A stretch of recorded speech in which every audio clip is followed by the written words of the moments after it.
Where am I? Remember me, and your true self as well. Also, that which you must become. You don't remember. So Harry didn't tell you anything. No! No! Maybe killing you here is the only way to end this nightmare. Listen, suffering is a fact of life. Either you learn to deal with that, or you go under. Silent Hill 3. It's a captivating story that unfolds through the growth of its journey. A poetic tale with rich themes that resonate deeply. While it may be horrific and gruesome, it plunges us into the depths of the characters' pasts and to challenge reality, even if the truths are ugly. Silent Hill 3 is a direct continuation from the original Silent Hill 1, which is a haunting past that Heather Mason had to face, a revelation she would uncover, her journey to a woman, and embracing her former demons and moving forward from a tragic history. I like to think the Silent Hill series immerses us into a world where reality and nightmare blur, compelling us to face our fears and redefine our perceptions of reality. It's not long ago that Silent Hill has just only had its anniversary, a game that still lives on in the minds of those who love the series dearly. The horrors we experience both visually and within sound appear to be manifestations of Silent Hills 2 and 3, which are personal stories about the protagonist, James and Heather in particular. The monsters in the Otherworld are therefore based on the psyche of the game's protagonist to reflect the story that is being usually told, which usually happens to be manifested by the Otherworld, sometimes called the Other Side, Alternative World, Another World, Dark World, whatever you want to call it. It's a nightmarish realm that appears thanks to the ancient powers of Silent Hill. People often see it as a parallel or non-parallel plane of existence, but honestly, the Otherworld is such an abstract concept that it's never been officially or fully defined. Trying to pin it down as one or the other is really just splitting hairs. In the game and the official guidebooks, it's been referred to as both a world and a dimension, so either term works. This exploration in this video is not merely a retrospection, but it is an introspection for Silent Hill. What a nightmare.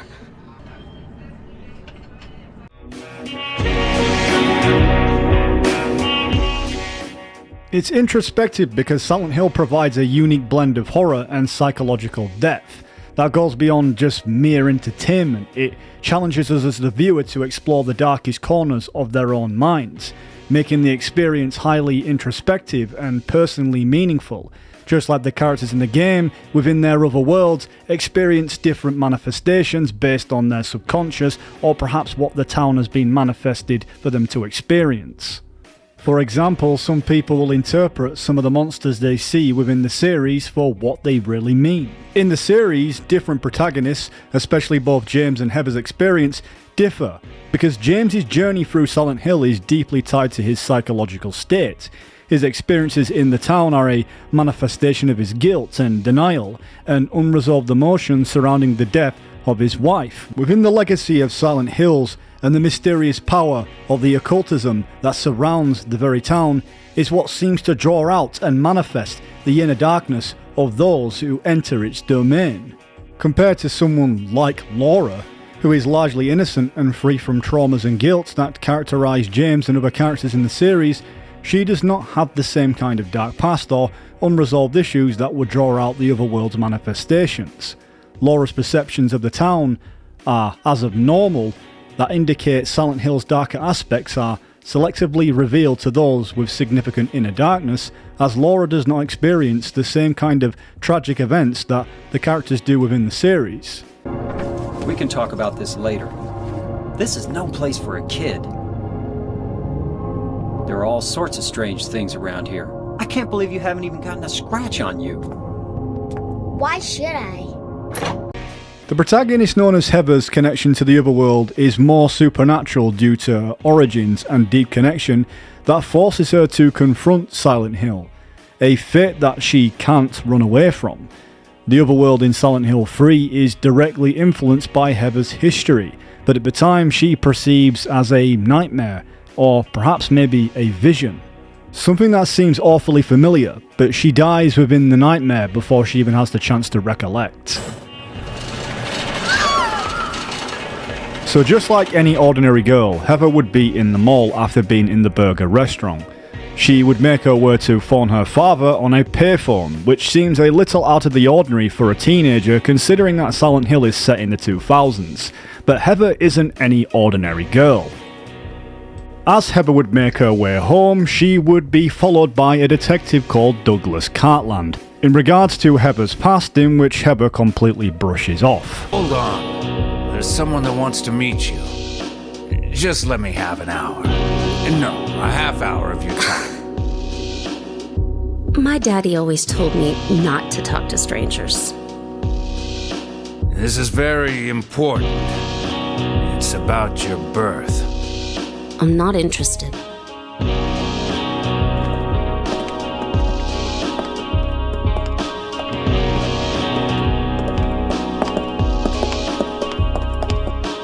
Are you still following me? Do I have to scream? Heather would then depart to the woman's bathroom in an attempt to escape the detective. Already we can see Heather running from her problems and not at least hearing what Douglas has to say. By jumping out the bathroom window, she would try to make her way to a different part of the mall away from the detective.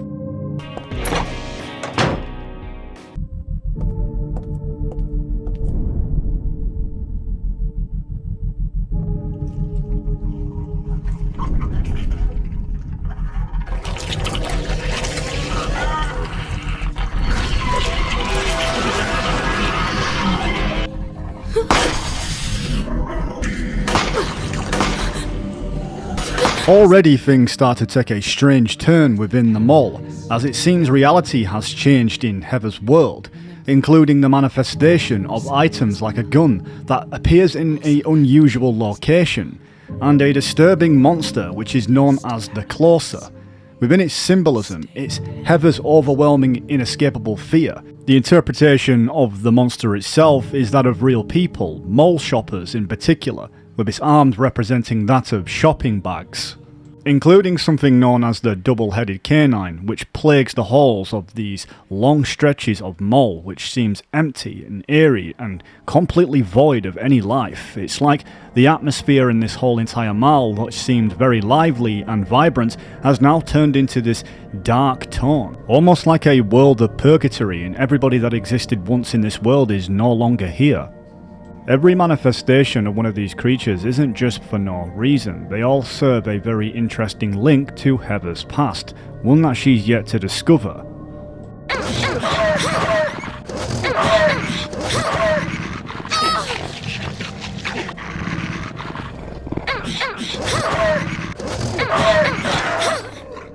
In Heather's bid to escape the horrors of the mall, she notices a key, a light for her escape. It's essential for her to move forward, but unfortunately Heather cannot reach the key. But in Helen's bakery, she finds some tongs.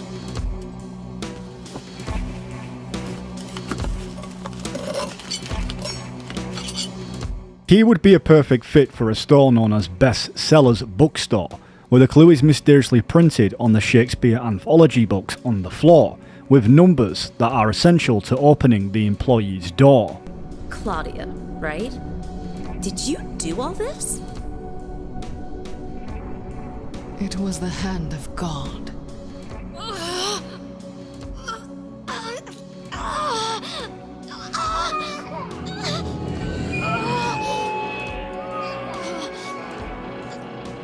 Wait!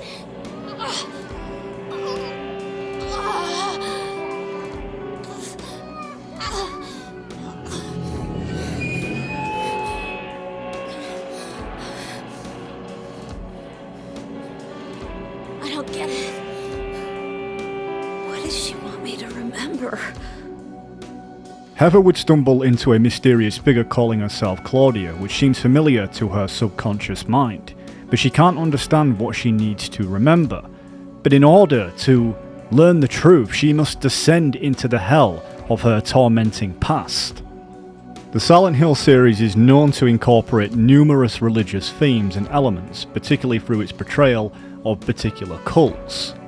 With characters like Claudia Wolf, who is no exception, who is deeply motivated by their religious beliefs, you can tell by the way she presents herself and talks of religious figures. Heather is still unaware and believes such instances have to be a nightmare given on how hellish all of this is. In the context of Silent Hill and its themes and symbology, the downward elevator descent biblically means impending difficulties or challenges, marking a period of testing and transformation. A fitting description for most teenage girls, that in the case of Heather, is a marking of transformation into something that she will discover, something that she will become.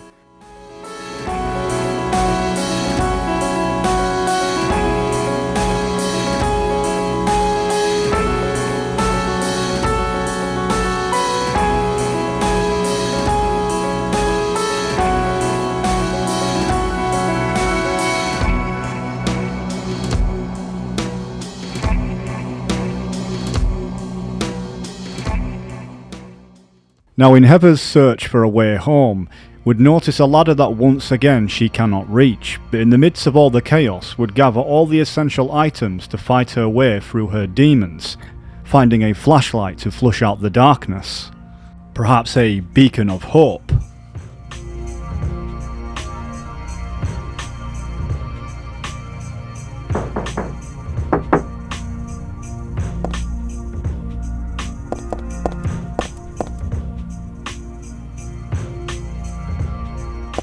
In Silent Hill 3, the bloody toilet is a striking and disturbing image that can be interpreted in various ways, including through cultural references. One significant cultural context that might provide additional insight is the connection to Japanese urban legends and folklore.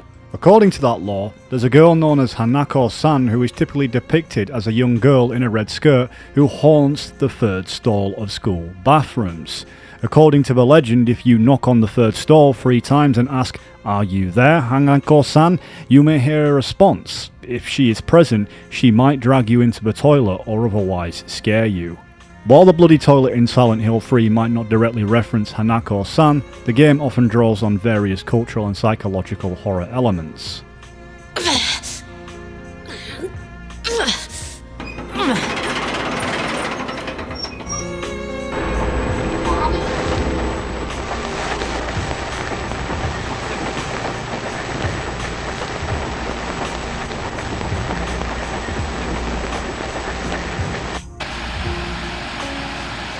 Ascending further into the mall, Heather comes across a static TV with cries of a familiar voice, one that is connected to her in a massive way.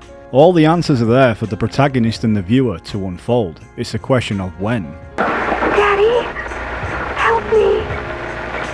See? Where are you? In this otherworld, Heather comes across a gruesome scene of a dog barbecued and placed on a platter. In disgust, she would take the cut key and continue her way through the mall. And now in the upper levels of the mall, in a cafe known as Paradise Noon, she would also acquire a steel pipe for further protection. With bleach and detergent at hand, Heather turns off the extractor fan whilst pouring and mixing both solutions to clear up a path that is full of bugs.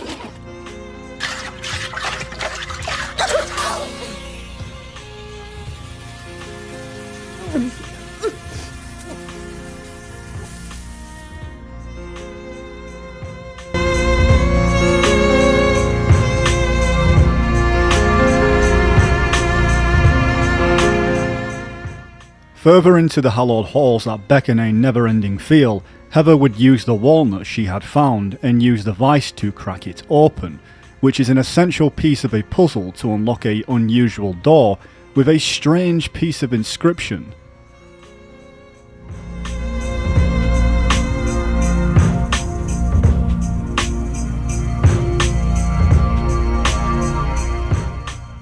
Descending down this long ladder, Heather comes across something known as the split worm, patterned after the split head creature from the first game.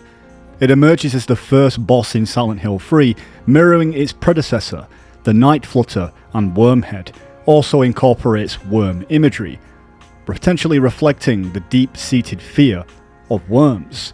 This monstrous entity may evoke the image of a phallic instrument or sperm, further emphasized by the various cavities. The split worm enters and exits during the battle, a haunting allusion to the sexual intercourse.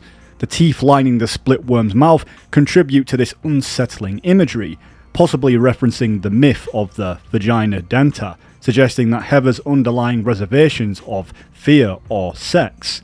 Another interpretation of the split worm symbolism is its visceral depiction of pregnancy and childbirth, a recurring theme within the game. The split worm's grotesque forms echoes the harrowing aspects of maternity and the emergence of a child. It serves as a chilling representation of Heather's potential fate, giving birth to something in the most vulgar, horrifying aspect that is unimaginable. This haunting imagery dwells deep into the fears and the anxieties surrounding motherhood and the grotesque transformation of the body. Am I back? With Heather seemingly returning to the real world, she questions if she's escaped the outer world, where once again she encounters Douglas, who appears to be experiencing the same manifestations as Heather. People question how he does, but it's highly possible with Heather's strong connection to the other world, she acts as a conduit and can influence those around her, which makes him susceptible to this other reality. You're in on this with that Claudia, aren't you? Claudia? What about her? She asked me to find you, that's all. So you are one of them. Claudia did all that? Look, I was just hired to find you. I'm not on anybody's side. I don't know anything about this. Why don't you start by telling me what happened here? And that monster? What the hell was that? I don't know any more than you do. Heading down the subway, Heather is desperately trying to make her way home to her father. However, once again she is thrust into the Otherworld, where the train stations transform into a nightmarish labyrinth. The familiar structures that seem all the more memorable seem to twist and turn, reflecting her deepest fears and persuasive influence. It's almost like the train she wishes to catch is not appearing as it should. Particular paths are blocked and there is newspaper snippings all over the place with a dead body lying on the floor. It's fair to say this place is definitely not what it once was. Well, at least in Heather's mind, this could still be a functioning train station that is absolutely fine. Eventually Heather would come across something called the Occult magazine, which is on the stairs on platform 4. In Silent Hill 3, this memo hints a forthcoming event in the game and connects the mysterious man mentioned in a newspaper article to this occurrence.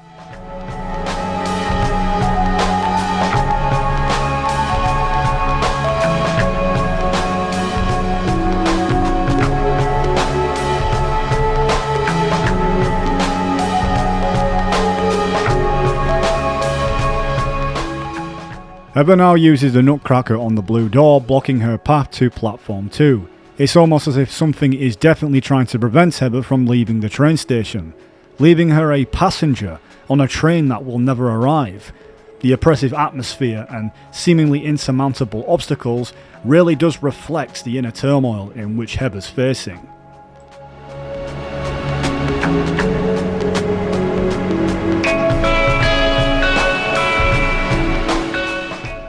Ironically, there is a train station, though it isn't going anywhere. That, of course, being the transportation. Inside, Heather finds a shotgun wrapped like a present, almost adding a touch of tainted humour to the entire affair. Perhaps this gift, incongruously wrapped amidst the horror, is a manifestation of Heather's expectations or a grim acknowledgement from the other world of her need to defend herself. And if so, it's eerie and twisted, that this offering underscores the perverse sense of amusement to the evil that is conjured up that seemed to derive from Heather's suffering.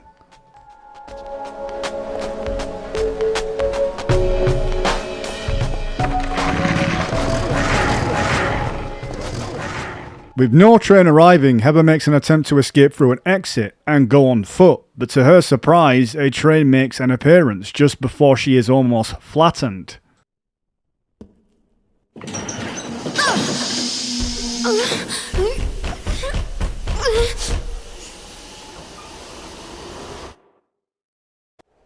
Heather manages to board the train, but is visibly within regrets, not knowing what the outcome will be, as the train is evidently deciding her destiny as it moves along.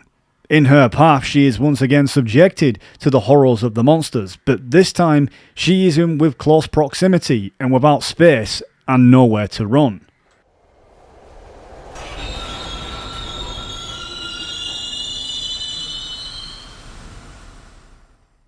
In the spiritual world, and in various symbolic interpretations, trains can carry several meanings. Trains are commonly associated with journeys, transitions, and passages from one phase of life to another. They represent movement, progress, and the passage of time. In spiritual context, this journey can symbolize the soul's progression through life, death, and the afterlife. And in the context of Silent Hill 3 and the protagonist, has never been more relevant to this theme.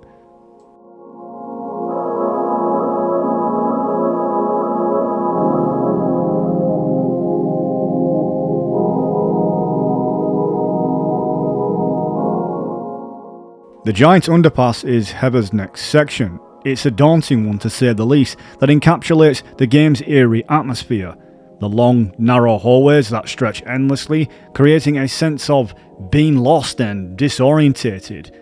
For the lack of clear direction only heightens the tension as every turn seems to lead deeper into the darkness. In this oppressive maze of her mind, she discovers a wine bottle. This seemingly mundane item becomes crucial. As well, there's no time to get drunk, but she would use it to store fuel, which is needed to power a generator, activating the generator which is essential for operating the winch, which allows Heather to descend lower into the bowels of the underpass.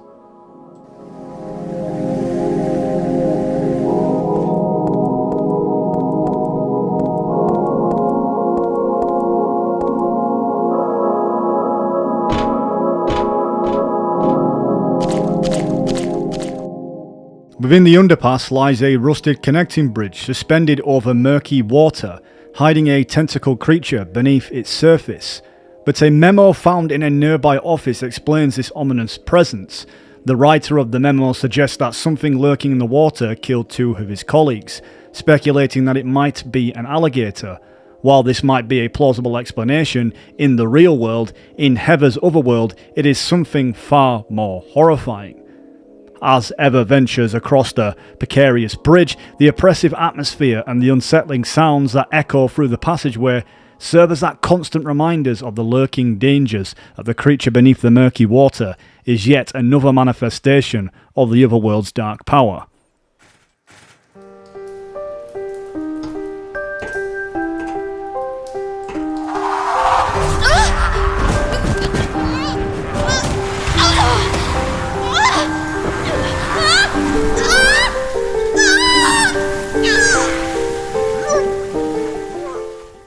Thankfully, Heather would find a hairdryer, not just to dry her hair, but to plug it into the outlet and throw it into the water down below, frying the creature and being able to cross the bridge without any problems. Now, making her way out of the hellish underpass, Heather must navigate through a construction site. Unlike most locations in Silent Hill 3, this place lacks a map, adding to the sense of disorientation and vulnerability. One of the truly disturbing aspects of the game is the blurred line between the real world and the otherworld. Even when Heather thinks she's experiencing a moment of reality, there is always an underlying sense that she is still trapped within the nightmarish dimensions of Silent Hill. Even as the viewer, it's hard to differentiate normality and the hellhole that is the otherworld. It is almost like a dream where you believe you have woken up, but in reality, you're still in that dream. In the moment Silent Hill 3 begins, Heather is drawn into a world where everything is just thrown at her. But there's moments like this where we have this introspections and almost retrospections where we can put them together and actually have a moment of clarity, to actually have a moment of peace from all the troubles that we've been facing throughout the game. It's almost like the game is allowing us to stop and think and really put the pieces together from what we've learned so far to uncover the mystery. This building is based in Heather's town, indicating that she is close to home. Despite the eerie atmosphere and the construction yard, it holds remnants of human activity that are strangely familiar and almost comforting amid the hellish surroundings. Scattered bottles, tools left behind, and the skeletal framework of unfinished buildings just evoke a sense of normalcy that contrasts sharply with horrors that Heather has faced. Hey Heather, I'm in your mind, tormenting your soul, tormenting your mind. You can't understand, but I'm sure you'll find ready to die. The truth that is undiscovered that you'll know in time. The revelations of the destiny is yet to be told. With no way to possibly access the 4th floor, Heather uses a dirty old dusky mattress, which she uses as somewhat of a trampoline to aid her fall to make it to the bottom floor below. To go off topic of the subject, in Silent Hill 3 there's an intriguing Easter egg that resonates with fans both of the series and, well, Metal Gear Solid fans. In the building there's a particular wall that Heather can break to reveal a hidden silencer for a gun, alongside a corpse embedded within the wall. The discovery of a silencer behind the breakable wall draws a curious parallel to the gameplay mechanics in Metal Gear Solid, where players uncover something that's important and integral to the story by breaking certain sections of the walls in the game in specific ways. This connection leads some fans to speculate that this might be a subtle nod to Metal Gear. Despite that, Heather's earlier reference to Edgar Allan's Poe to the Black Cat, where some fans will speculate that it's not related to Metal Gear Solid in any way. Just like the Black Cat, I wish I hadn't seen that. Heather, free me from this pain. Let me out.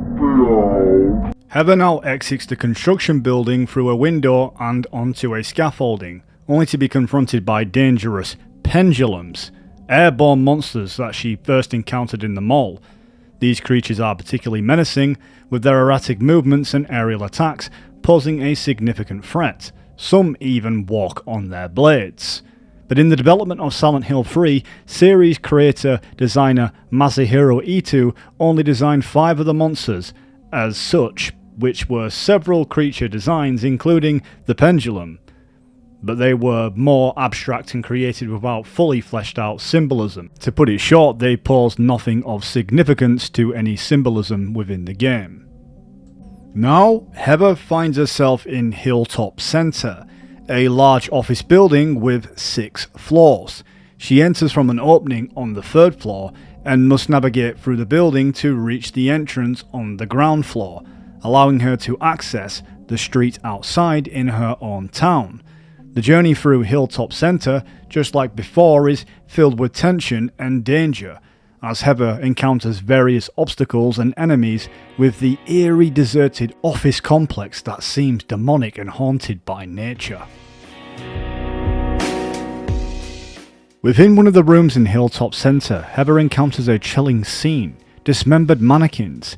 Initially this seems like another unsettling but harmless display. However, the atmosphere shifts dramatically when a scream eerily similar to Heather's own pierces the silence. Moments later, the mannequin head rolls onto the floor, dripping real blood.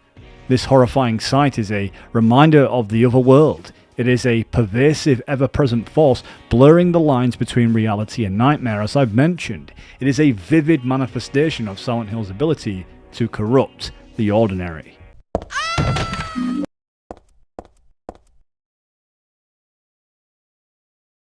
Heather makes her way through an office gallery. She sees remnants of humanity captured in paintings, yet the world around her feels hollow and grey, void of any life. It's as if Heather is trying to piece together a larger picture, but she can't quite grasp the full meaning. Just like some people in life who try to see the extravagance of something that could be beautifully put together if they just put their hand on the brush and perhaps painted out something that would be a greater perspective within their life. Of course, Heather is trying to piece together a larger picture, but she can't quite grasp the full meaning. The office building, filled with eerie silence and unsettling imagery, reflects her struggle and fragmented nature of her reality. She boldly goes forth, taking whatever equipment she can find to advance forward without backtracking, in fact confronting her fears and her past head-on by using her katana and swiftly swiping her way through.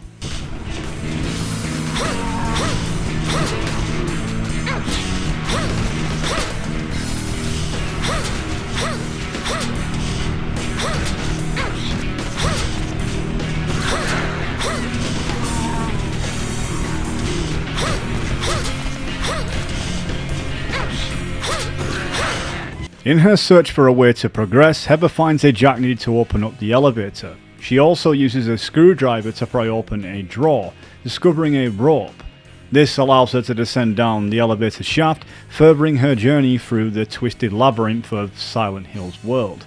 The mechanical, almost mundane actions of using tools to solve puzzles juxtapose sharply with the surreal and haunting atmosphere, emphasizing Heather's determination and resourcefulness in the face of overwhelming terror, one that really is humanly resonating to us all.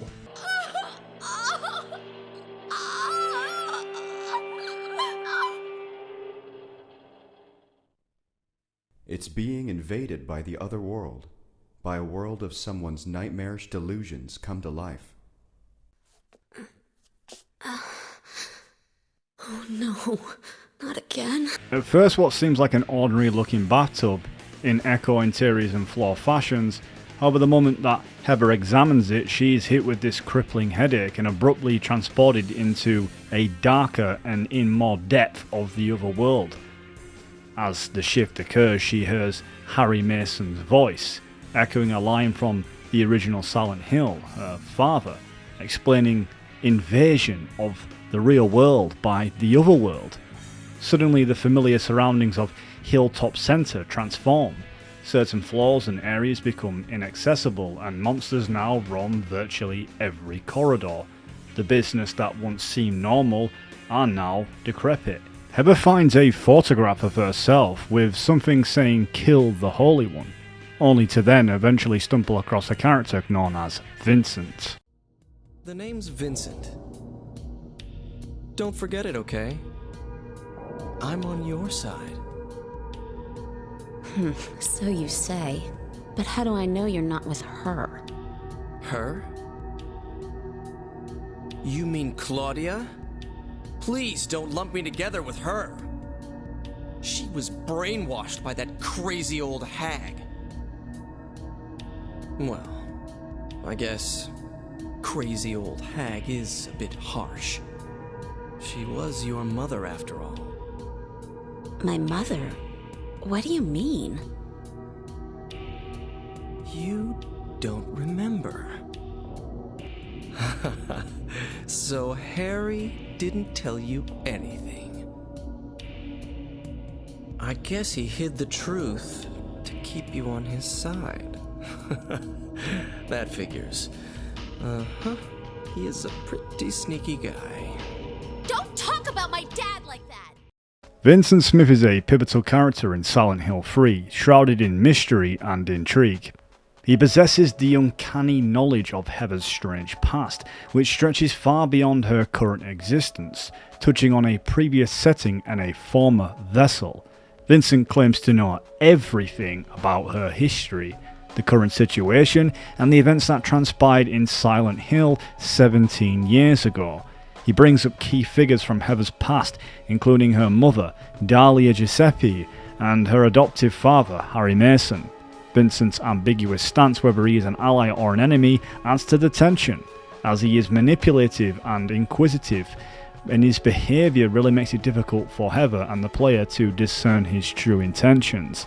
This uncertainty surrounding Vincent is the overall sense of unease and distrust that we all feel as human beings when we try to connect to someone who we think we can trust in a desperate situation, but end up having to rely on our own instincts to really come to a definitive conclusion or a sense of clarity, one that comes from within. I think this scene just implies how sadistic Vincent is, as he implies that really Heather should just enjoy herself further within the hellish nightmares of what the Otherworld has to offer, instead of just telling her the truth outright. Before Heather can escape the Otherworld, Hilltop Center, she encounters a grotesque monster known as the Glutton. This creature is detailed in the Lost Memories with Silent Hill's Chronicle. It is a manifestation of the Otherworld's twisted power. The name Glutton comes from the story 2 Fu Ego Eris, where a monstrous entity devoured knights and villagers trying to leave their village. Whilst the Glutton's presence is terrifying as it looms large and menacing, it's more of just a nuisance that's blocking Heather's path to get to the exit. Because Hilltop Center has dramatically changed since it's intertwined with the Otherworld, the floors are no longer stable and there is holes that you can fall down, making it hard to travel around and find and secure an exit, once again feeling claustrophobic and closed in. After the Otherworld's transition, Heather has to head back to the gallery. There she finds a twisted version of the painting, Flame Purifies All, on the wall, with a metal bucket placed in front of it. To progress, she has to combine the pork liver, the oxidil and the matchbook to set the painting ablaze, revealing a hidden door behind it. The painting itself is a haunting and featuring a figure that is eerie similar to the incubator from the previous encounters in Silent Hill, a manifestation from Alessa Gillespie, her own mental image of God. One that appears to be in Alessa's spiritual form associated with her suffering and potential for redemption. It also appears within the good and good plus endings that can be seen as neutral or malevolent in the story of the character of the incubator.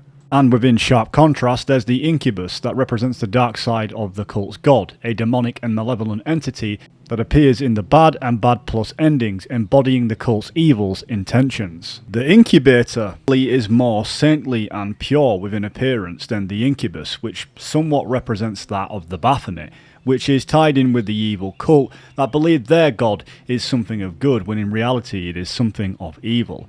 It's not on the same line of Alessa's pure and innocent ideals.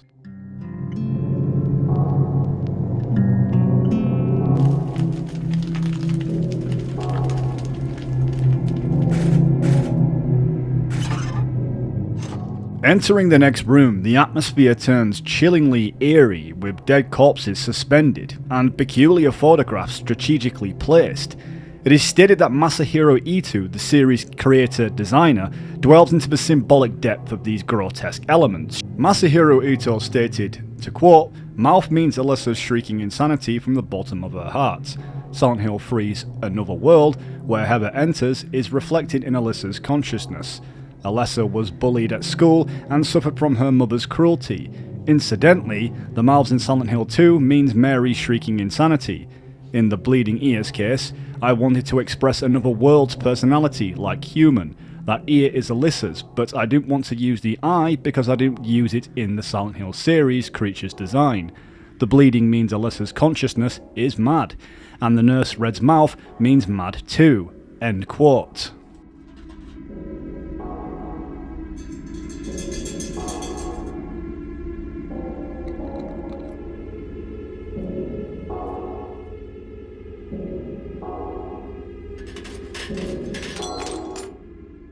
After inserting a silver coin, Heather anticipates the customary clunk of a drink falling into the tray, but instead what awaits her is an empty soda can devoid of any refreshing contents.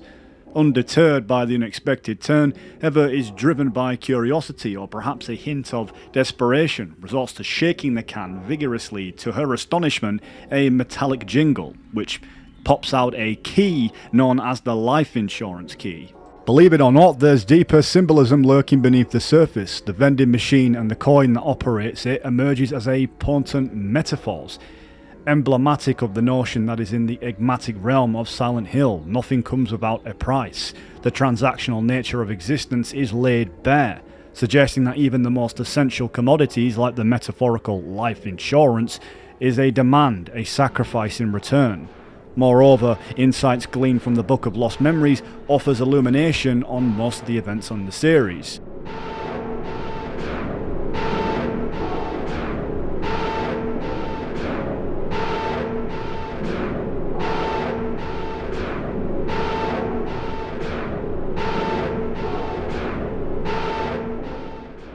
So yet a vital scrap of text hidden amidst the shadows, like a page torn from a dark fairy tale brimming with secrets that might just hold the key to bypassing the gluttonous obstacle blocking Heather's path.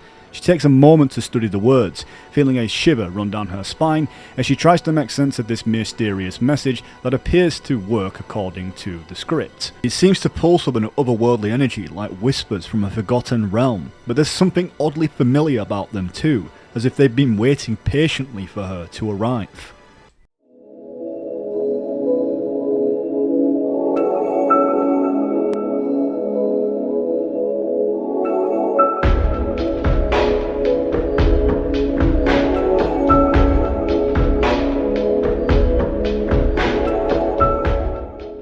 As Heather finally arrives at the Daisy Villa apartments, her heart quickens with anticipation at the thought of the embrace of being reunited with her father. Yet as she steps into what should be the sanctuary of home, is a disconcerting stillness that pervades the air. The streets, normally bustling with life, are eerily quiet and shrouded in unsettling calm that belies the chaos lurking beneath the surface. There is a saying that home is where the heart is, but if that's the case, it feels cold and void of any warmth. As Heather is yet to reach her apartment, she is yet to see her father, with symbols of the occult posted even within the apartment itself, which is a sign of activity within the apartment from the Order. And making her way in, she discovers a shocking revelation. Dad, I'm home. Listen, something really crazy's going on. I think we should... Dad? Dad?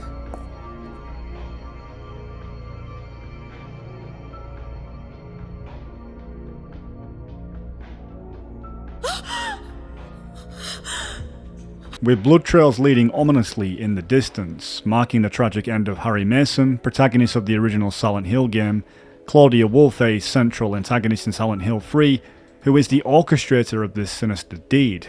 Her motivations are twofold: to advance her nefarious agenda and extract revenge on the perceived interference with the cult's plans, 17 years after the events had unfolded in that cursed town of Silent Hill.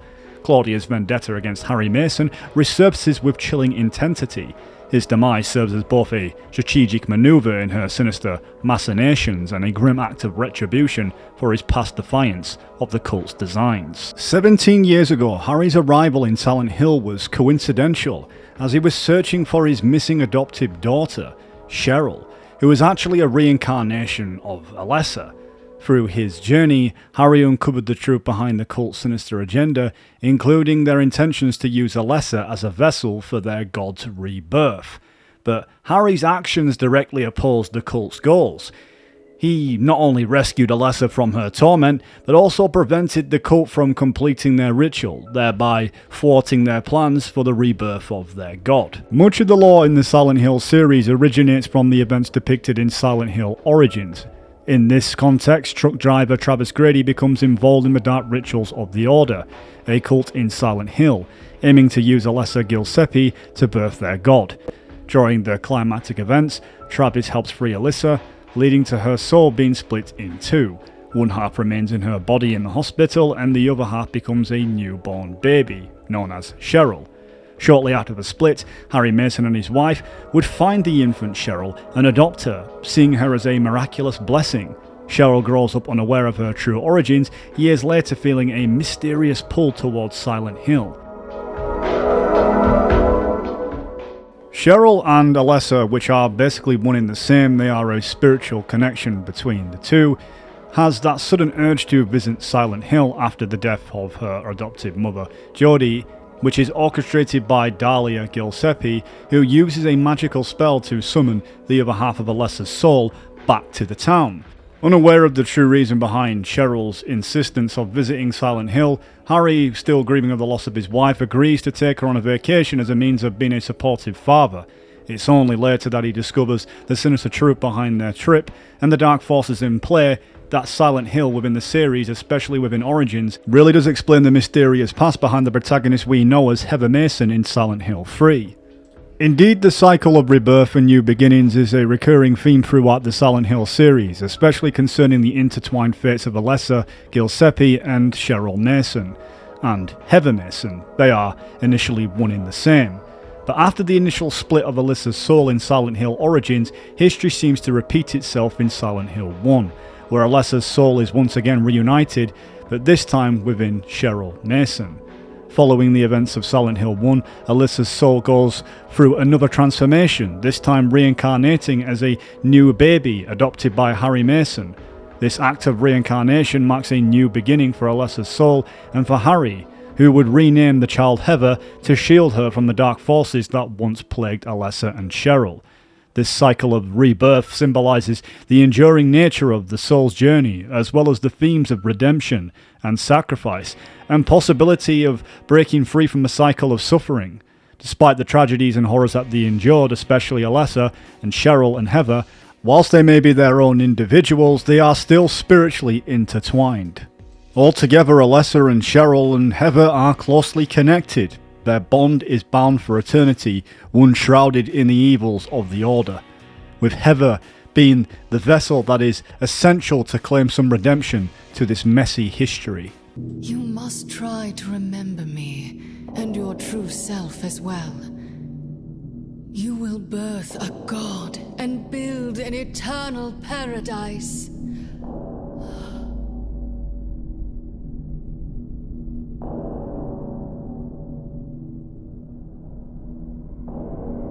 He's the one who killed your father. I merely gave the order. So, what will you do? I'll be waiting where all begins. In the town of Silent Hill. Before Heather considers returning to Silent Hill in her new vessel in reincarnation to face her past, she is met with the missionary, which serves as a powerful and symbolic moment laden with deeper meaning that resonates with the game's themes of maternity, femininity, and obviously religious topics. The missionary, aptly named for his role in the cult's mission, embodies that cult's sinister agenda of forcing Heather to birth their god. The symbolism of the missionary's title, attire, and weapons is striking. His name evokes the idea of being sent on a religious mission, mirroring Claudia's attempts to persuade and convert Heather to their beliefs. Furthermore, his attire and weapons hint at the grotesque concept of dilation and curettage, a medical procedure associated with first trimester miscarriages or abortions. This symbolism adds the layers of horror and discomfort to the encounter that only emphasises the cult's perverse obsession with childbirth and control over Heather's bodies, just like Alessa at the very beginning of Silent Hill's origins.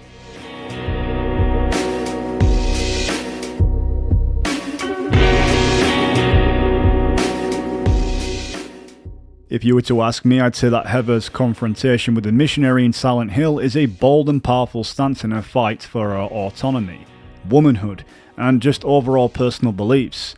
This encounter will symbolise Heather's rejection of the cult's attempts to control her body and destiny, embodying her defiance against the unwanted influences trying to decide her fate.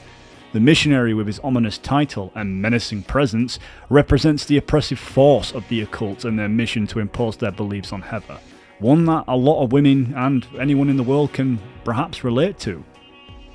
Heather's act of defiance through Alessa's spiritual essence is a central theme of bodily respect, emphasising that our bodies are sacred temples that should be governed by our own choices, not by external forces. I'm sorry, Dad.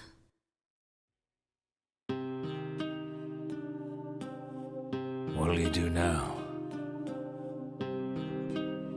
I'm going to Silent Hill. What's in Silent Hill? I don't know. You think it's safe? Of course it isn't. I don't know what kind of hell is waiting for me there, but I've got no other choice. I don't care about God or paradise. If that's what she believes, then fine. But she won't get away with what she did. Heather must now confront Silent Hill for the first time, although her past life as Alessa serves as a haunting guide to this fog-ridden town that she will be arriving to. It's a familiar place that beckons Heather's arrival, pulling her towards a conquest for truth. At her side is Douglas Cartland, the private investigator who perhaps feels guilty for having been hired by Claudia Wolf, especially after discovering her dark and sinister intentions. As Heather makes her way out of the apartment, she encounters once again Douglas, with Vincent Smith, who has actually given Douglas instructions to look for a man called Leonard Wolf, Claudia's father, who might hold crucial information. With map at hand, Douglas also gives Heather a booklet from her deceased father, with text saying to "My dear daughter." It's an interesting read that I'm sure Heather would read in her spare time.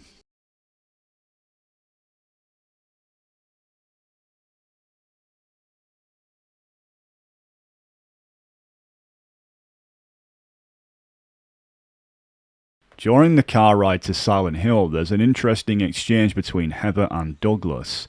As a private detective, Douglas explains that he once took a trip to Silent Hill for a missing persons case, which naturally brings to mind James Sunderland, as well as Heather reflecting on what she's heard about Silent Hill, recalling stories of a place where reality and nightmares do blur, where people's deepest fears and darkest secrets come to life. She mentions the rumours of the town and Alessa. You've been there? Once, on a missing persons case. Never did find him. But I tell you, that's one screwed up town. My line of work, you hear a lot of nasty rumors. I was born and raised there. Something terrible happened in Silent Hill 17 years ago. A woman named Dahlia, she tried to summon the ancient god of the town. She offered up her very own daughter. That's crazy. Maybe so, but it worked. The girl gave birth to a god. You see, that girl had special powers. Powers? Her classmates called her a witch. She could make things happen with her mind. She could kill people just by wishing for it.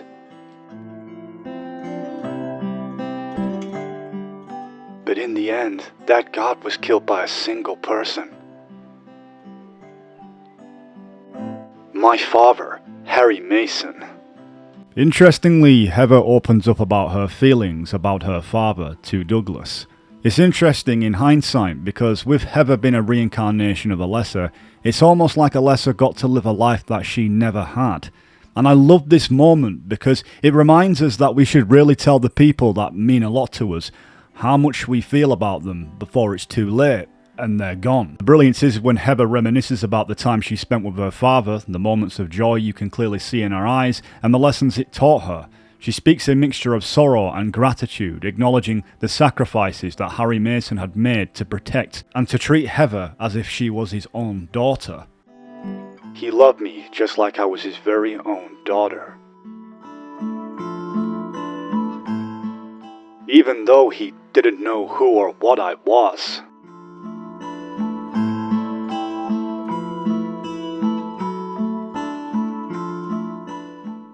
It was so sudden.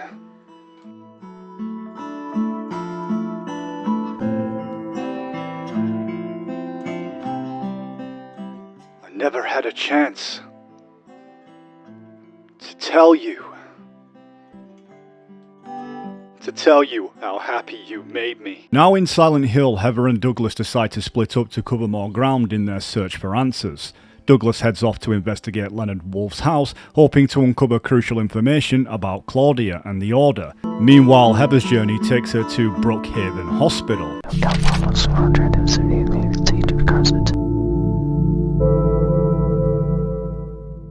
Once again, we're thrust into the streets of Silent Hill, a place shrouded in dark history and twisted magic that claims souls, often never letting them escape. Its horrors. The town feeds on people's psyches, subjecting them to fates worse than death. What I love about Silent Hill 3 is how it doesn't start in the town. The return to Silent Hill feels integral to the message and the story, emphasizing that you can't run from your past forever. Sometimes you must go back to confront unresolved issues. The foggy streets and eerie silence are familiar, yet filled with new threats and challenges. Every corner of the town is a reminder of Heather's past, of the life that she lived as Alessa, and the dark legacy that she has inherited.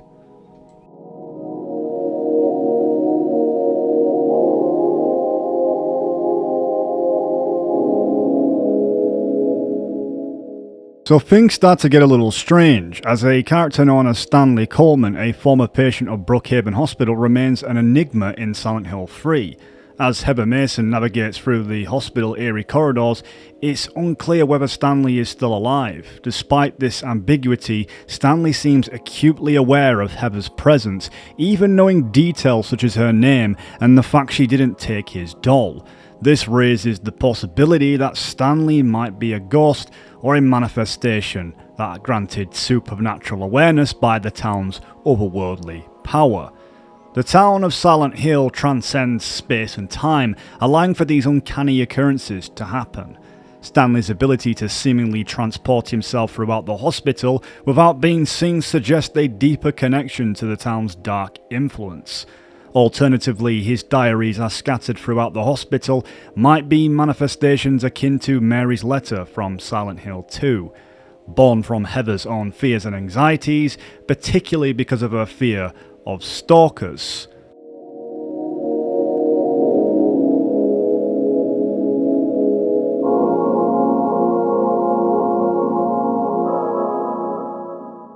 Heather encounters a puzzle, and this puzzle involves deciphering the code from a clock to unlock a briefcase. The solution reveals a camera, a crucial item for her journey.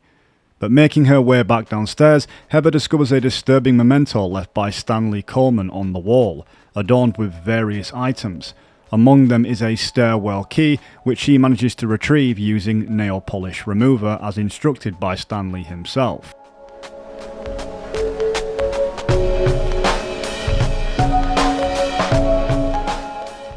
Heather confronts a ominous bloodied wall in the basement storage room. However, her view is obstructed by a looming shelf, hiding a crucial piece of information with the camera in hand. She captures a photo of the wall, hoping to unveil its secrets upon development.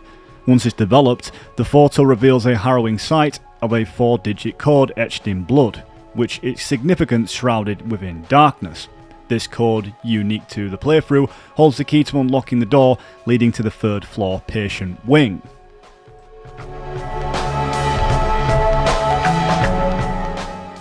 It becomes disturbing as we read Joseph's article, which serves as a grim testament to the sinister underbelly of Silent Hill's outskirts, penned by Interpret reporter Joseph Schreiber, and the article delves deeper into the shadowy operations of the Wish House orphanage, exposing the cult that lurks within its walls. Despite its facade as the Happy Smile Support Society, the orphanage conceals a web of darkness, where innocent children are captured and subjected to brainwashing. At its core, the article unveils the insidious machinations of the cult known simply as the Order, but behind the guise of religious teachings and warped dogma, the Order spreads its influence, indoctrinating vulnerable minds to its twisted ideology.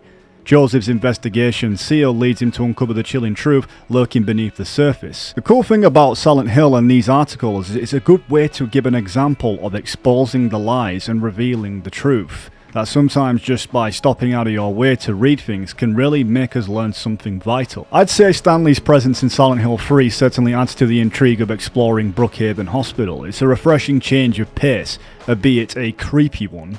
To have him seemingly help us out while also professing his undying love. I mean, who wouldn't want a devoted admirer guiding us through these dark times of a haunted hospital? In a twisted sort of way, Stanley's affection for Heather provides a bizarre sense of companionship amidst all the craziness. Sure, his love might be a tad intense, but hey, at least he's looking out for us, right? Hello? Claudia? No, I'm not. Don't lie to me, Claudia. You're always trying to run from your responsibilities. Have you come to apologize? Or maybe you still don't realize how foolish you've been. The salvation of all mankind. God, what a ridiculous dream. Wait, just listen to me for a second. I've heard enough from you already. How did you turn out this way? Where did I go wrong? Listen to me already. I'm not Claudia. You're not Claudia? My name is Heather. Heather. Who are you?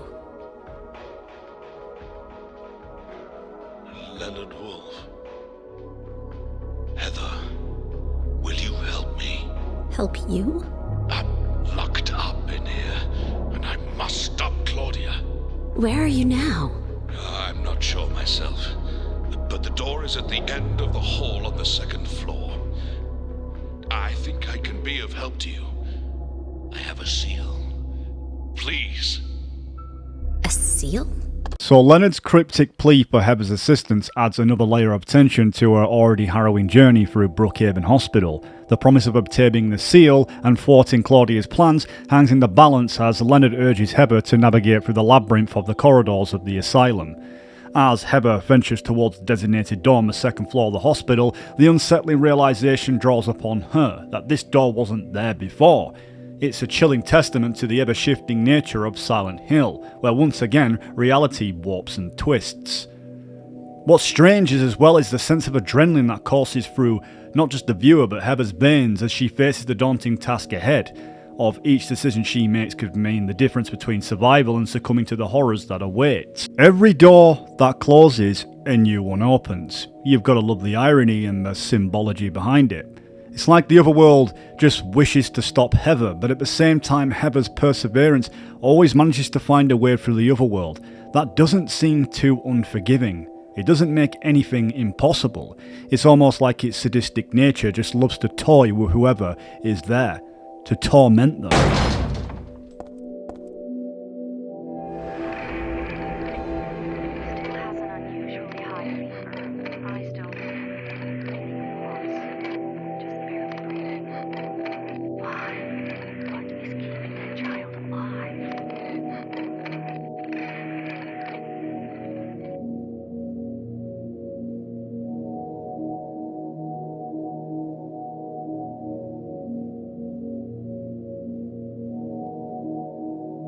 In the twisted Otherworld version of the hospital, Heather begins to see unsettling visions of Lisa Garland, the once kind-hearted nurse, now bound to endless suffering. Lisa's presence is a stark reminder of the inescapable torment that Silent Hill inflicts on its victims. What's strange is a character called Valtiel, who is a constant eerie presence in Silent Hill 3, following Heather throughout her journey. His actions such as turning valves symbolise the cycle of rebirth, and that he governs and hints at the control over the transitions to some of the Otherworld. Valtiel's focus isn't just on Heather herself, but rather the god within her. Could say that he is an overseer to the god himself. He's trying to ensure that Heather is actually going to give birth to it, and in doing so means watching over her every step she makes when she's in the Otherworld. Some of the creators have stated that Valtiel has appeared in many forms in the previous works of the Silent Hill series. The ceremonial robes worn by the figures in the Otherworld elementary school that appeared in Silent Hill were a homage to Valtiel, while Pyramid Head himself from Silent Hill 2 was a being from a form connected to Valtiel's existence. You could say that he can transition between different forms. It's pretty creepy to consider that he actually has been following you throughout the entirety of the game. If one was looking out carefully enough, you would have spotted him. Because bear in mind, he is always watching you.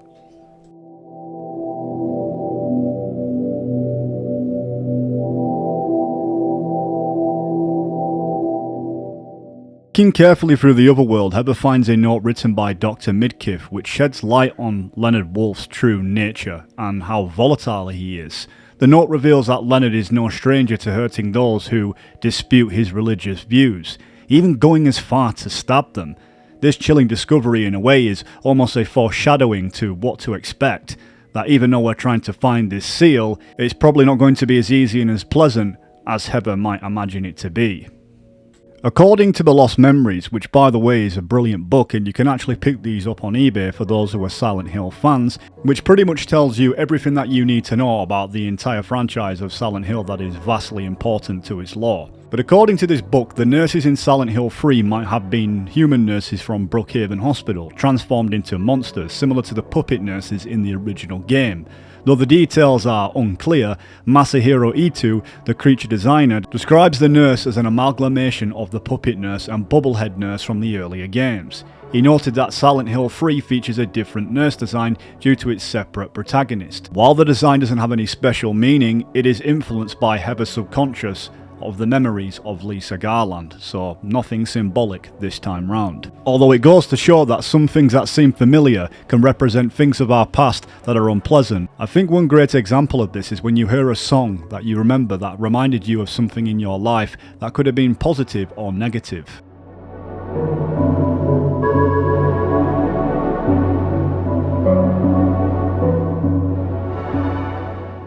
Heather finds a Lost Memories book inside the C4 of the Otherworld Brookhaven Hospital. This particular book is the same one that James Sunderland and Maria encountered in Silent Hill 2. Reading it provides Heather with a vital clue that the blood in the plastic bag that she must find must be spilled on the altar to progress. The book is disturbing to say the least. It sheds the light on gruesome practices of the town's religious cult. It discusses the executions and sacrificial rituals carried out by the cult, adding that chilling layer to the town's history. In Silent Hill 4 The Room, the executioners are a part of the sect of Valatail, founded by Jimmy Stone. This sect worships Valatail, the Angel of Death, and Rebirth, a key figure within the series' mythology.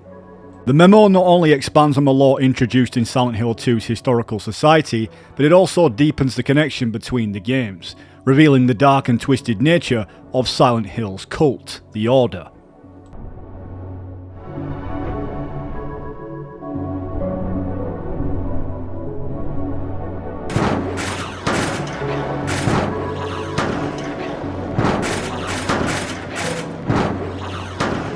If things weren't already freakish enough, Valtiel makes another appearance in the woman's locker room, further tormenting Heather in his sadistic and eerie manner. His appearances are just unsettling and bizarre. The way that he presents himself is just odd, adding to this horror once again and the confusion of Heather's journey. But Heather grabs a plastic bag, which will be essential for carrying the blood to the altar. Before she arrives at the altar, she receives a mysterious call. Happy birthday to you. Happy birthday to you. Happy birthday, dear. Oh, I forgot your name. Who are you? Oh, okay, thanks. Happy birthday, dear. Who are you? Happy birthday to you. Happy 31st birthday. Is this Leonard? That's the murderer's name. Not my name. I'm not your beloved Stanley either. The Happy Birthday caller is an optional scene in Silent Hill 3 that appears to be a paranormal phenomena of the Otherworld, triggered by Heather's hidden memories of her true self, Alessa. At this point, Heather is grappling with her past lives, especially after her father's death, and reading Harry Mason's memoirs that was given to her by Douglas. Hospital setting, even though it's Brookhaven and not Alchemilla, evokes Alessa's long history in medical facilities, bringing her hidden memories to the surface. The caller frequently references Heather's birthday, by highlighting not only Heather's connection to Alessa, but also the significance of the Aglio Fortis which Harry gave her on her birthday. When the caller tells Heather she can either give the pain or receive it, it's likely referring to the Aglio Fortis, which is an essential piece of the story in the Silent Hill series.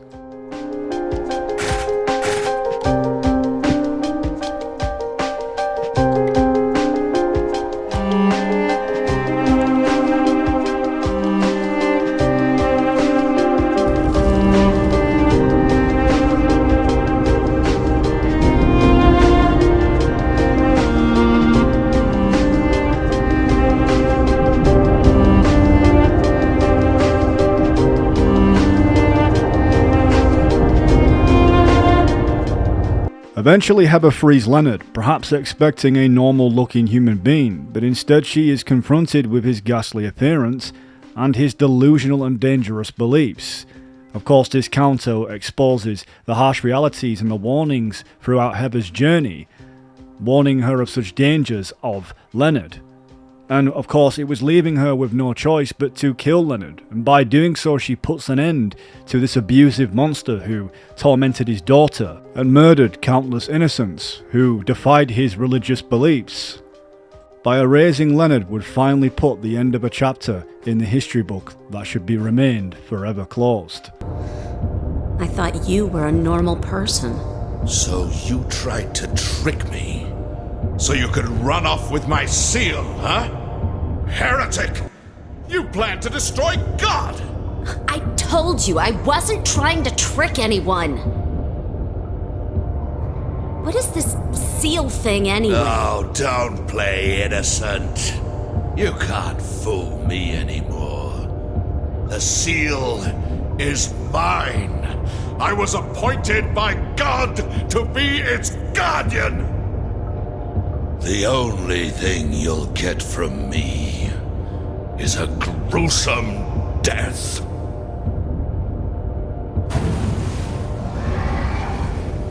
Leonard? Is that you? Death to all who turn their backs on God!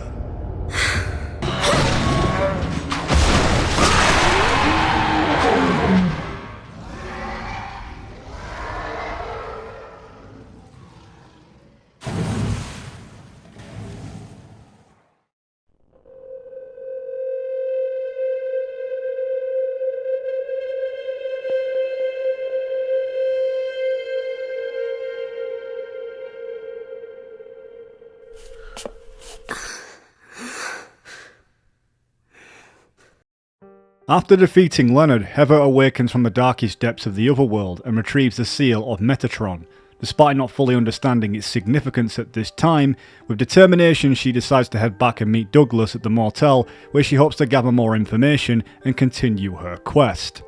In the midst of all this, Vincent is seen engaging in a heated argument with Claudia at Jack's inn, debating the concept of God and Claudia's intentions to bring around a divine paradise. He confronts her about her traumatic past, revealing that he witnessed her father abusing her. But however, Claudia remains defiant, dismissing Vincent's perspective and asserting that no one truly understands her motive, implying that Claudia is well and truly brainwashed by people in the Order way back before she was young, who manipulated her young mind, such as her father. There's different themes within video game series, but none quite as long and lengthy as the list I showed you at the beginning of the video, like Silent Hill or something like Metal Gear Solid, where they really do dive in deep, but you just have to really uncover the true meaning behind it. It's like the sins of the father for those before, who created a monster in itself by passing down an ideology that is both destructive and harmful for everyone around it. What you call faith is nothing more than a child crying out for love. That's why you're all alone. You don't understand. None of you do. With Heather making her way to Jack's inn, Vincent relays a message supposedly from Douglas informing her that Claudia can be found at the chapel across Toluca Lake. This encounter highlights the complex dynamics between the characters and foreshadows the intensifying conflict to come. Where's Douglas? He went out. But he left a message for you. Was there someone else here just now? No. Just me. Don't you want to know what the message is? Yeah? What did he say? The church is on the other side of the lake. Church? I wonder what he meant by that. You don't understand? That's where Claudia is. Across the lake, on the north side. If you're going, you'd better go through the amusement park. It's probably the only way in now. Heather arrives at the amusement park, a place that eerily mirrors the nightmare that was at the beginning of the game.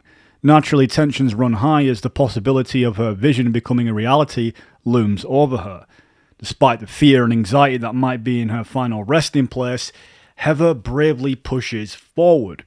She's determined to uncover the truth and confront the horrors that await, even despite the odds. Of course, she has to navigate through the amusement park, with each step a testament to her courage.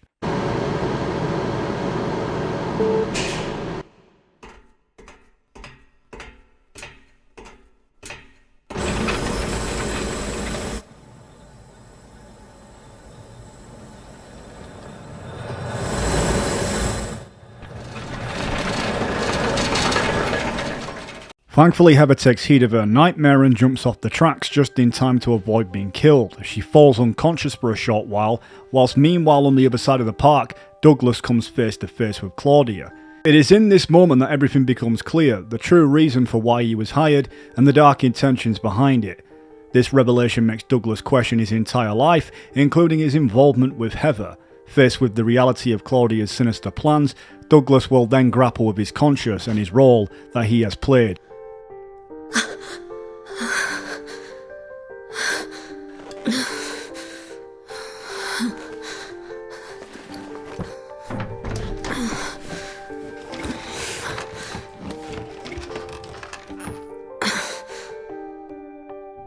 One of the most beloved parts of the series is the Bally Haunted Mansion, an attraction within Lakeside Amusement Park that Heather Mason briefly visits.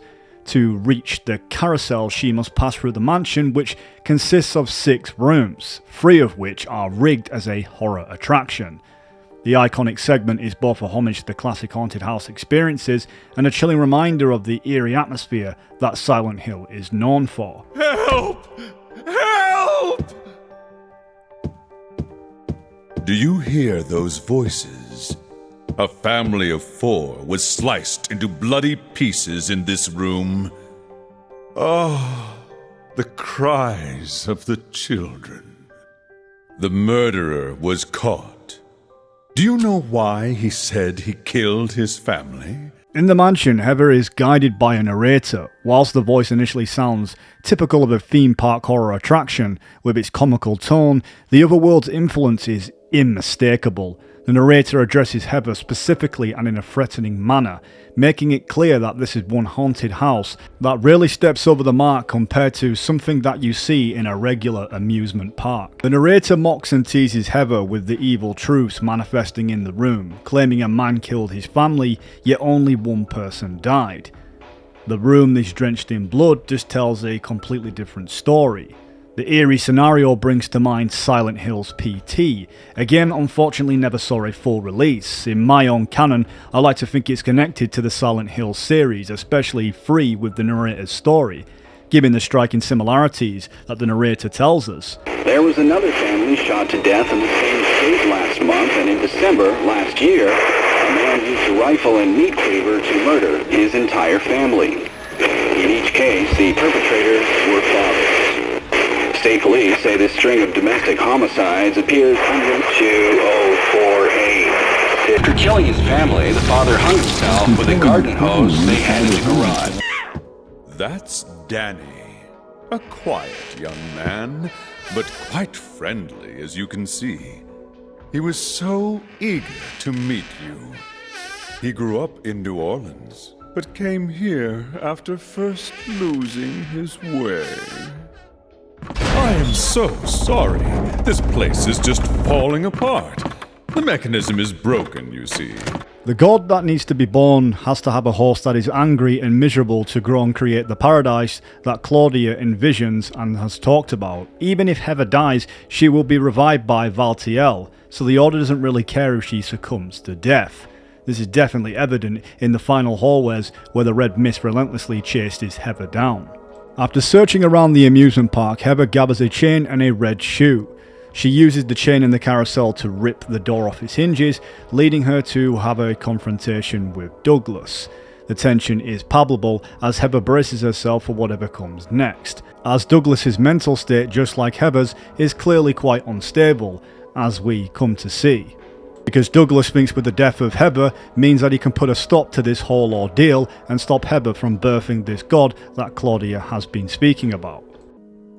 Listen, I'll take care of the rest. You stay here and I'll be back when it's over. You'll be okay by yourself? Hey, no problem.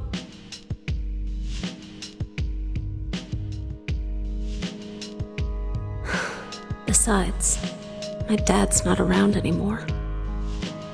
So only I can do this.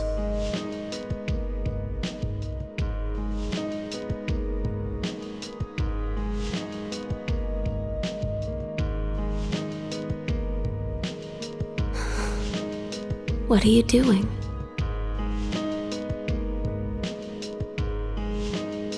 Maybe killing you here is the only way to end this nightmare.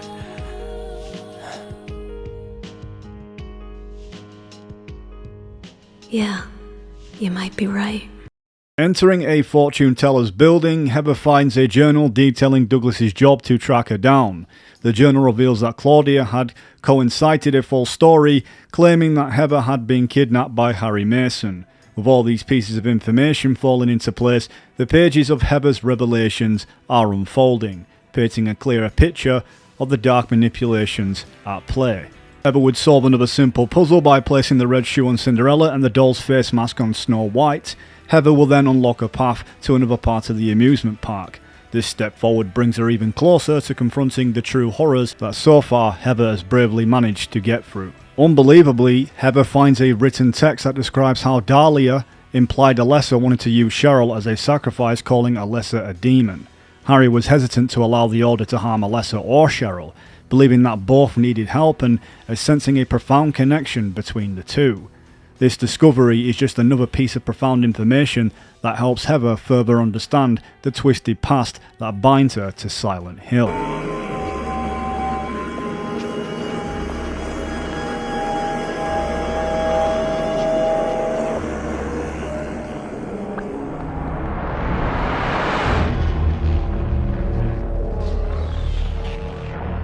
On the carousel, Heather confronts herself, or rather a haunting memory of Alessa in the guise of Heather. But this apparition is sickly and burnt, bearing the scars of Alessa's horrific immolation.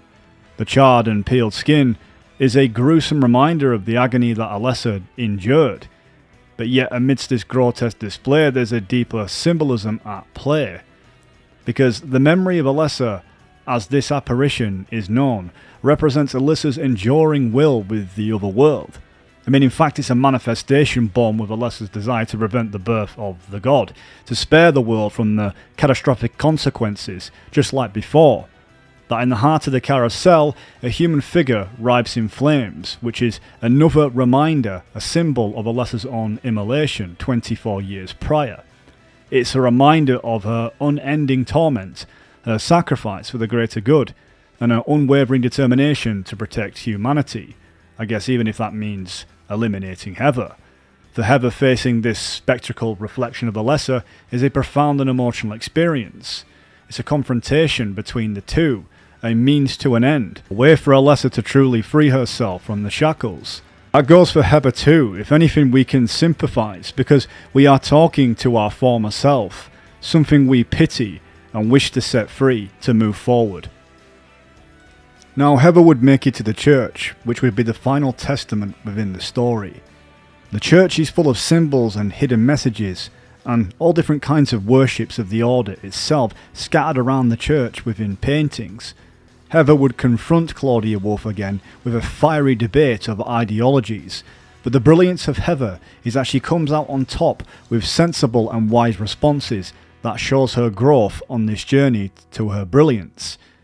It's also that the fact that Heather feeds into Claudia's delusions and pretends to be Alessa and even goes along with her madness to try and appease her and make her see sense, that suffering is a fact of life and it's something that we all have to go through. Heather even tries to break through Claudia's fanaticism, but it just appears that nothing works, that Claudia's mind is well and truly lost.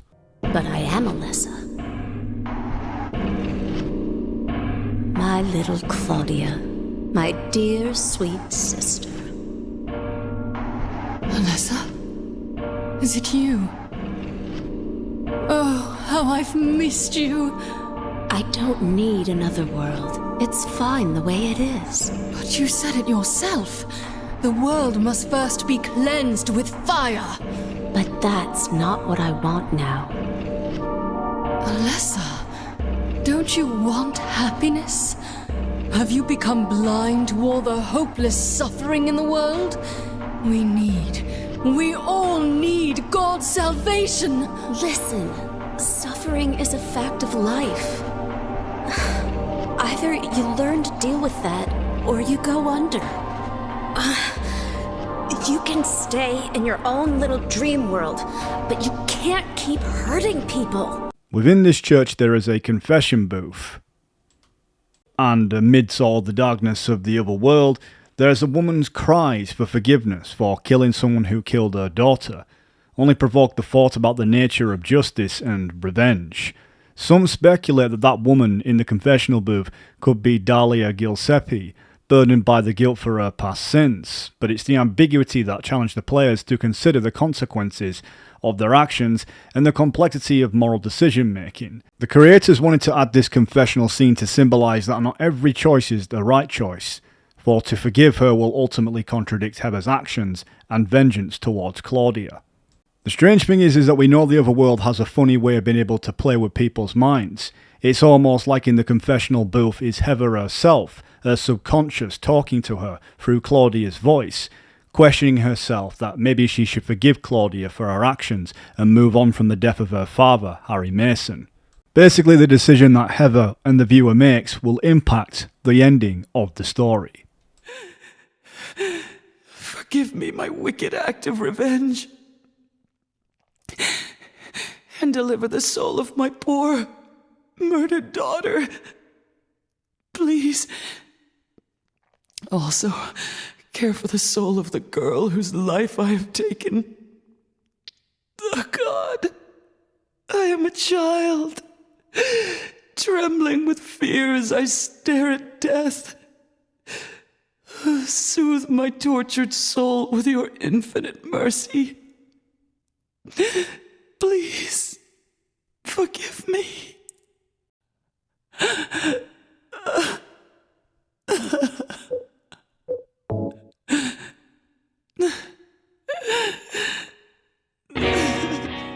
You could easily say that I am a sucker for hidden messages and symbology that we can take from video games, ones that naturally get overlooked in the contrast of all its horror, especially in the context of Silent Hill.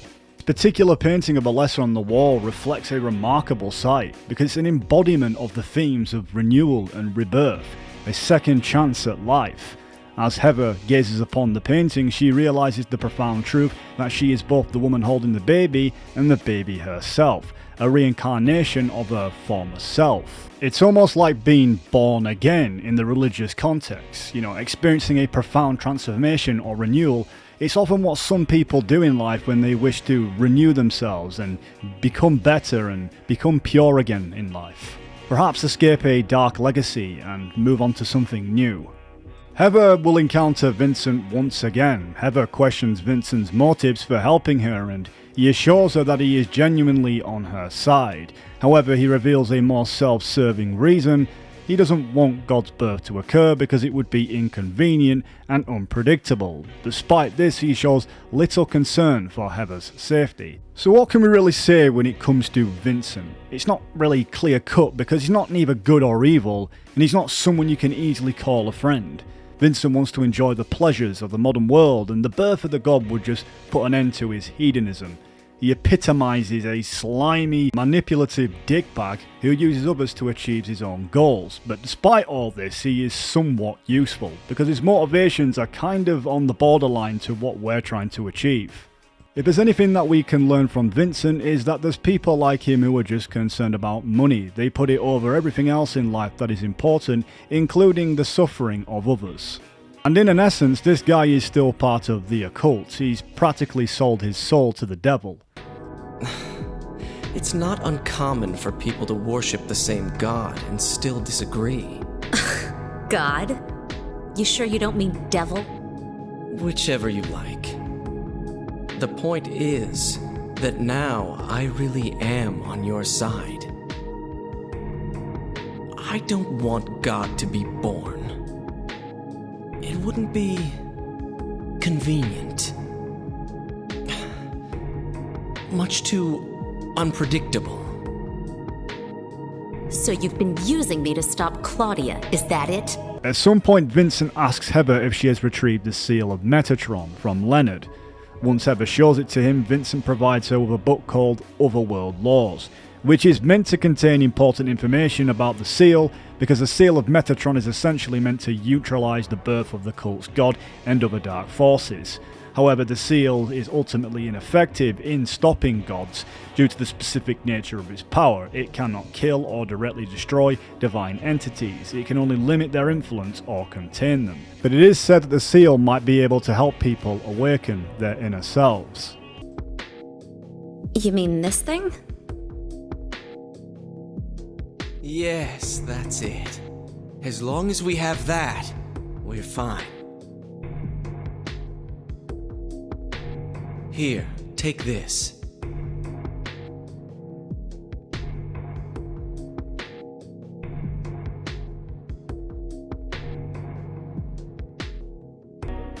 As Heather transcends into the other world of the chapel's underground sections, she finds herself in a room eerily similar to her apartment. In her father's room, she discovers Harry's diary. The diary entries confirm his suspicions that Heather is a reincarnation of Alessa. Harry confesses his love, expressing that throughout everything, the girl he loved was always Alessa. He writes about his realization that no matter what body or spirit inhabited, his love for her remained unwavering and dear. This moment just deepens Heather's resolve and connection to her past, blending her identity with Alessa's history and emotions. That the girl he adopted all them years ago with his wife was always the same girl to begin with. That wherever her spirit was, in whatever body, he still loved her dearly. In making it to Alessa's room, Heather uncovers some more intriguing details about the past, particularly concerning a mysterious door and how to unlock it. Tarot cards must be arranged in a specific sequence, and within Harry's diaries not too far from the door on the table, it mentions sensing a sickening and dangerous presence. One that Heather must go through herself and confront her past and finally put to rest what her father was involved with all them years back, in a sense getting some sort of redemption.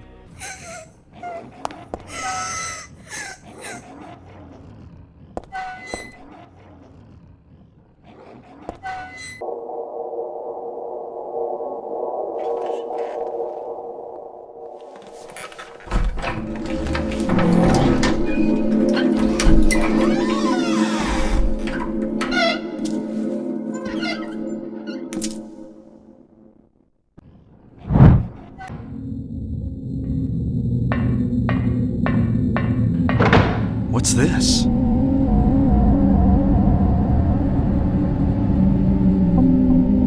Looks like someone's been here.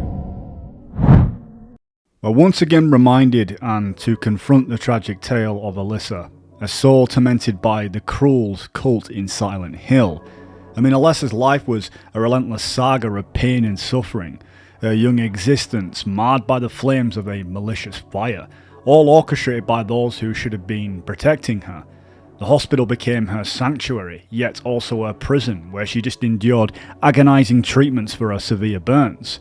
But what cuts the deepest is the public perception of Alessa's fate. To the outside world, she was merely a saintly figure, adorned like the titles Mother of God and Daughter of God. Her suffering conveniently glossed over by those who sought to exploit her for her tragedy. Heather staring back at her past is a tragic reality, an emotional sight for what the horrible people of Silent Hill put her through. I know Silent Hill 2 gets the most praise when it comes to the Silent Hill series, and clearly that shows because Konami is remaking it before any other within the series. I just think that Silent Hill 3 definitely goes overlooked, when in reality it could be better than Silent Hill 2. I mean, it is a direct connection to the other games in the series and just adds towards a very cool plot of the game. I mean, for a standalone game like Silent Hill 2 for a newcomer, that'd be the perfect game to play, because really it's not massively interlinked to the actual story in the world of how Silent Hill began. Silent Hill is where it all started, and number 3 is a perfect continuation, perhaps an end to that story, that saga, one that I think is catered towards the fans. Like a dingus, when I played Silent Hill for the first time, I played Silent Hill 2, because quite naturally that game was the most popular. But looking back at it now after playing Silent Hill 1 and 3, I come to realise that them 2 games was better off experience firsthand, because realising how great this game is and its legacy, it's best experiencing this game from its very beginning chapters. I guess what I'm trying to say is just play these games in chronological order, because you won't be disappointed. Because when I first played Silent Hill, the story was definitely confusing, but that's why I loved it all the more, because it was more intriguing to find out the hidden messages that we couldn't see on the surface. I guess what I'm trying to say is don't be a twat like me and actually experience all of these games in their horrifying glory. It's a beautiful marathon. Do you know about what happened here 17 years ago? You've been here a long time. You must have heard some details. A group of pagans, blinded by earthly desires, spit in the very face of God. They tried to use the seal of Metatron to prevent God's awakening. But God drove the unbelievers away and threw them into the abyss. But due to their wickedness, God was unable to be born properly. And so she has slumbered ever since, in the womb of the Holy Mother, until the time of the awakening. That's all that I know. As some of you might remember, the cassette tape that was in the first bedroom of the cult chapel isn't really necessary to pick up, but the cassette tape, however, can reveal some interesting information regarding an unknown woman and what appears to be Vincent Smith talking about some cult teachings and some of the members. It's evident that these people who are connected to the Order are blinded by their delusional faith. I'd say listening to the tape, more than the woman than particularly Vincent Smith, who just seems to be using the cult for his own benefit.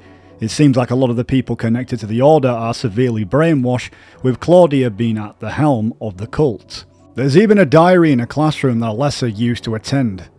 That very same classroom in which she was bullied, and one of her teachers in that classroom even remarks in his notes that Alessa is clearly being abused by her mother. It does seem that maybe not everyone in Silent Hill really has a bad soul, as this teacher was highly concerned.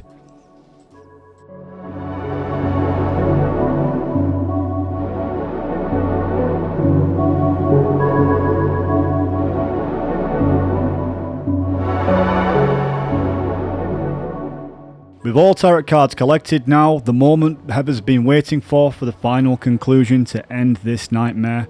But before she arrives, Claudia and Vincent are once again debating the subject of God.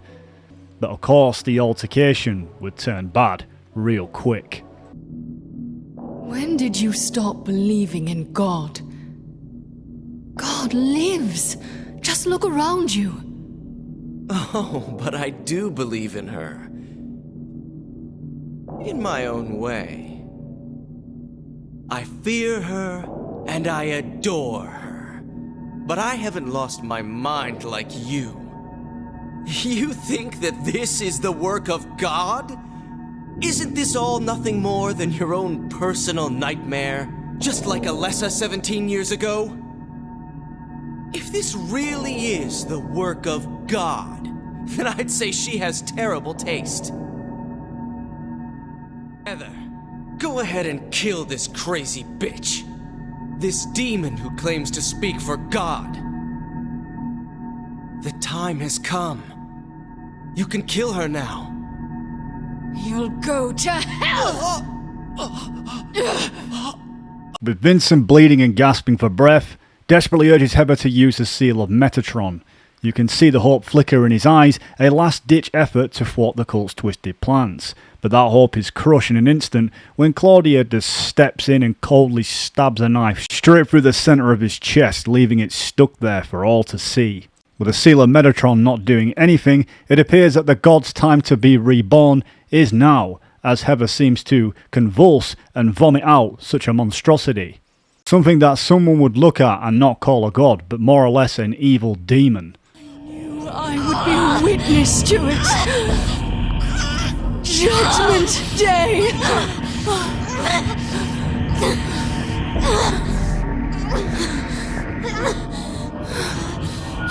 Alessa!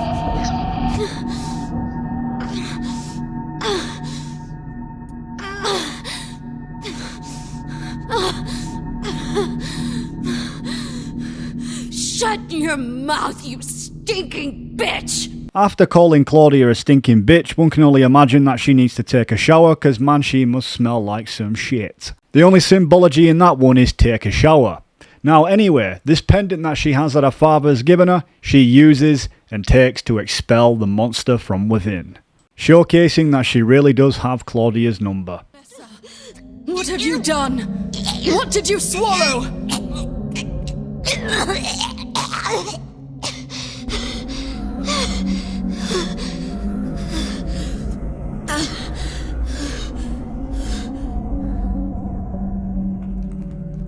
What is this?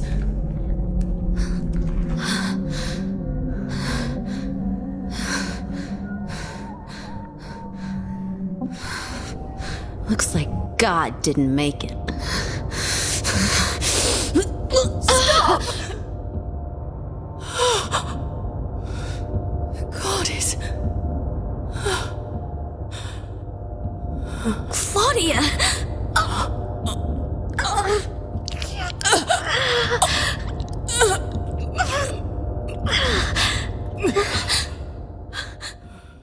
I've seen some messed up things in my lifetime, but Silent Hill 3 really had to scar everybody for life, as Claudia decides to eat this fetus-looking thing in order to be its vessel.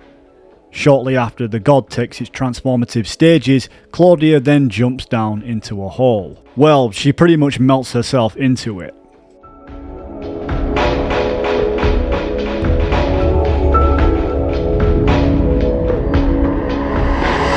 In this final confrontation, Heather has come too far to turn back. The pages of history are opened before her, and she must close them, putting to rest Alessa's painful story once and for all, the weight of her past.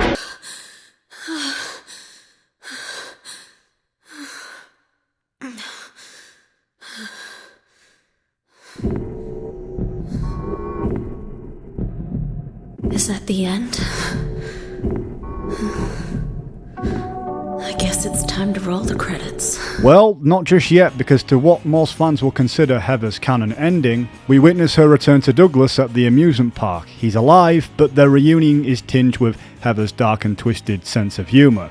She plays a frightening, cruel joke on Douglas, making him believe she was going to kill him. I guess you could say it was like payback for what happened last time when Douglas put the gun at Heather. Heather, now at the end of her quest, grown up into womanhood, comes to terms with her past as she has faced with the horrors of Silent Hill, confronted with painful legacy of which Alessa has been, subjected to the entire time being there, and reconciled with her memories of her father, Harry, which is an act of self-acceptance. She switches back to her real name, Cheryl Mason, but this choice is more than just a name change. It's a reclamation of her identity and a declaration of her resilience. I'd say in this final act, and regarding to the thumbnail, that we see that it's not just Alessa's rebirth, but Heather's own chosen identity that triumphed.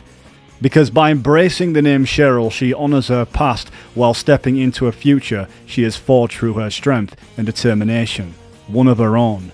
The journey through Silent Hill was grueling, to say the least, but it allowed her to embrace all the facets of her identity, bringing Alessa's torment to an end and solidifying Cheryl's place within the world. In the end, Heather's tale is a powerful reminder of the importance of self-acceptance and the courage it takes to embrace one's true identity. As we close this chapter, we carry with us the lessons of Silent Hill and the inimitable spirit of Heather, Cheryl, and Alessa, and even you yourself. So thank you for joining me on this journey through this haunting and profound world of Silent Hill 3, and consider subscribing, liking, and leaving a comment and all that kind of stuff. Until next time, remember to face your fears, honour your past, and never stop seeking your true self. Until we meet again.